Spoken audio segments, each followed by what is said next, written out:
Hi world, it's Keely and I'm back for another video.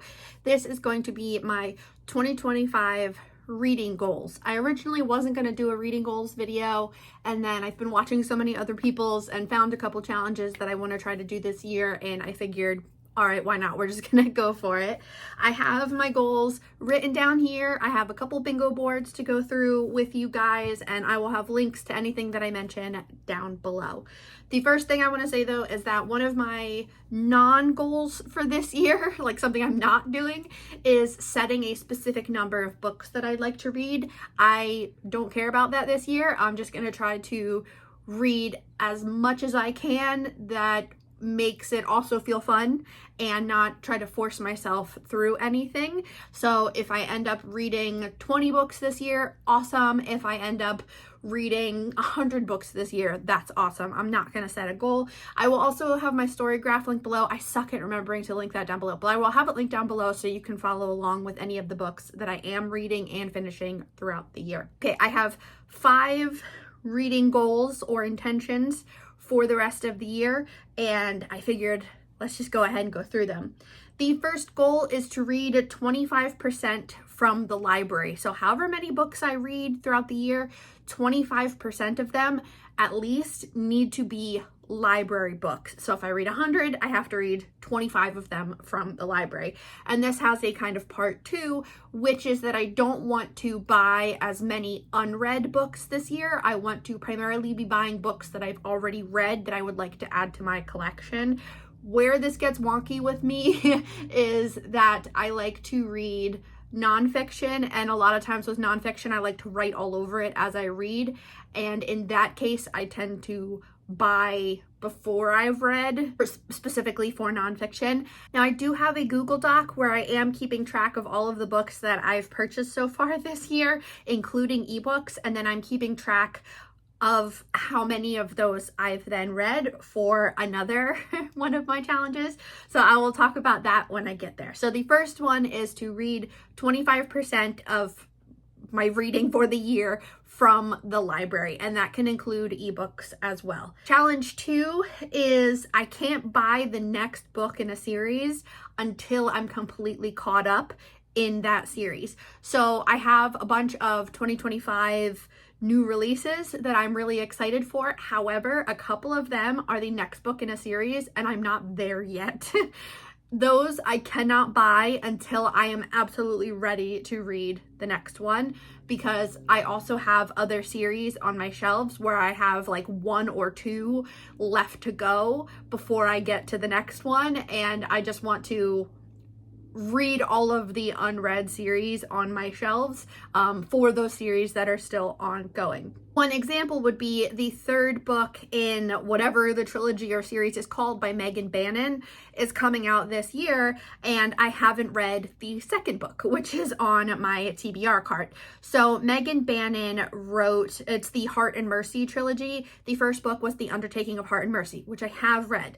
The next book is The Undermining of Twyla and Frank, which I have not read. So when The Undercutting of Rosie and Adam comes out in July, I cannot buy that until I have read The Undermining of Twyla and Frank. That's my intention. That's what I'm very much going to try to do.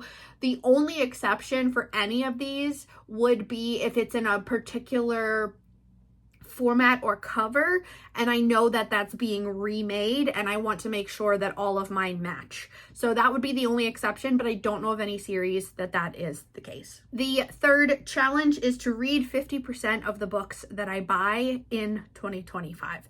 Let me tell you all, I am not off to a strong start. So of the books I can remember buying so far this year, because I didn't start tracking this until like 2 days ago, I have purchased 49 books so far this year, and we're only just starting the 4th month. So that's a little ridiculous.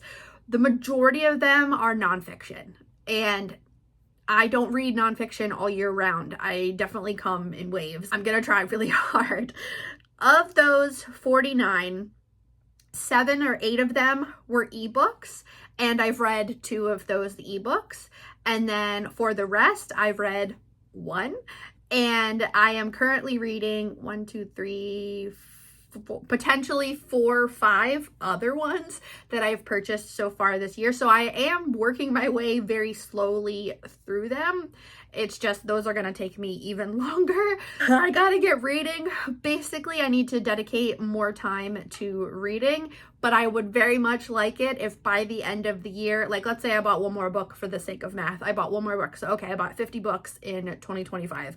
By the end of the year, I need to have read 25 of them. Fingers crossed. That is absolutely going to be what I'm working towards. The fourth goal is to read more memoirs. So I have a handful of memoirs on my shelves. There are other memoirs that I have as ebooks, and then even more that I would like to read that I don't own that I would like to get from the library. I really enjoy memoirs. I think they're a great way to learn about other cultures, just other experiences around the world. So I would like to continue the process of reading more memoirs. And so far this year, I don't think I've read any, but I am currently reading one kind of, which is The Diary of Anne Frank. And then I have another one, which is again, kind of a memoir, which is 100 Saturdays. The person whose life it is didn't actually write it, but she told her story to the author, so I'm kind of counting it. And then I have another one that I'm currently reading, which is People Love Dead Jews by Dara Horn. So I definitely love memoirs. I get a lot out of them. I want to continue to read them. By more, I guess I would say 5+, because last year I know I read a handful. So this year, let's say I want to read 5+ memoirs. And then the fifth and final thing is the reading challenges that I will be doing this year. There are a billion different reading challenges, readathons, bingo boards, all kinds of stuff. I get very excited to participate, and then I get overwhelmed and I don't do it. A big one would be the magical readathon. That readathon has been going on for so long and is so involved. And over the years, I have made videos of my intention to be part of that readathon, and I just get completely lost in it, completely overwhelmed, and I end up not doing it. So even, from the most confusing, involved magical readathon to the simplest, just read your books for a week, TBR clean out challenge, I just get so lost in it. I overthink everything. I get really overwhelmed. So I have narrowed it down to 2 bingo boards that I think are mostly achievable and something I want to strive towards. And so I will be reading through these. I will be working on these bingo boards. The first one is the Bingo Board from Hell 2025 edition from Literary Diversions. I will obviously link the channels and all of the info for this stuff down below.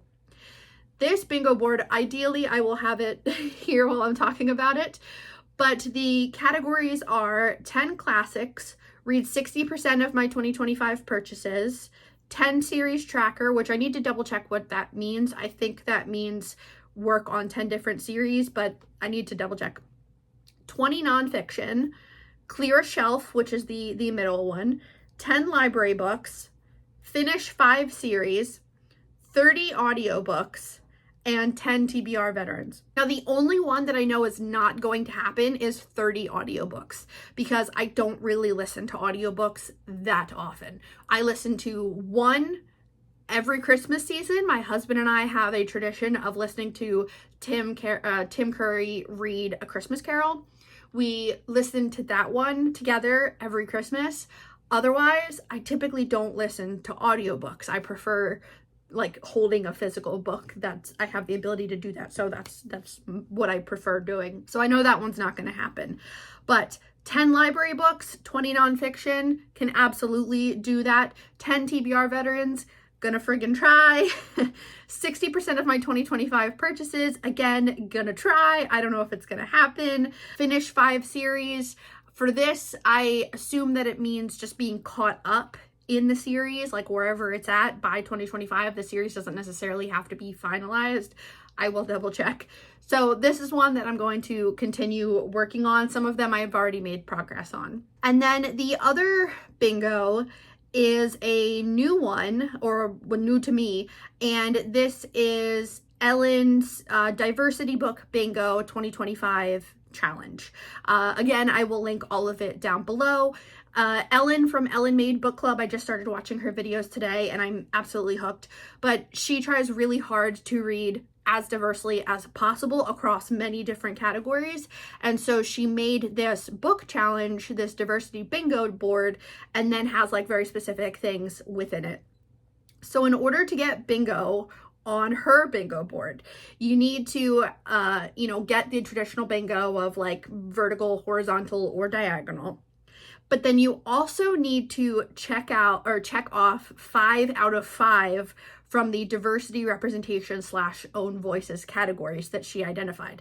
So those categories are Indigenous people, minority group, LGBTQIA+, disability, and neurodivergence.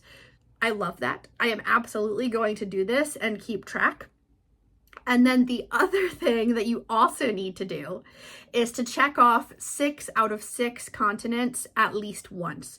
So it's Africa, Asia, South America, North America, including Hawaii, like don't forget Hawaii, Australia, and Europe. Yeah, I think this is going to be a really cool challenge. I love how involved this is, how diverse it is. So things are like read a book from a new country, not a fictional country, an actual country. Read a book that makes you laugh, read a memoir, read a prompt from someone else's list, read a short story, read a book about mental health, read something from your backlist, read something that's translated, read a genre that's out of your comfort zone, read a book about immigration and migration, read a book to movie or book to TV show adaptation, read a book about animals. And all of these then have to also be written by own voices or someone from another country, all that kind of stuff. So I am super excited for this one. I think this is going to be a really fun challenge and a good way to continue to diversify my reading and my bookshelves. Those are all of my goals for 2025. I think that they are 99% attainable and maybe a little bit intimidating, but I wanted to try to keep my goals kind of simplified this year, because in previous years I've given myself like 25 goals for the year, and I would much rather keep them kind of simple and things that I can be marking off as like, oh, I've already done this, 3 months in, 4 months into the year. That is everything that I'm planning for the year as of right now. This can always change. Let me know what your 2025 reading goals are, and that's it. Thanks for watching. Bye.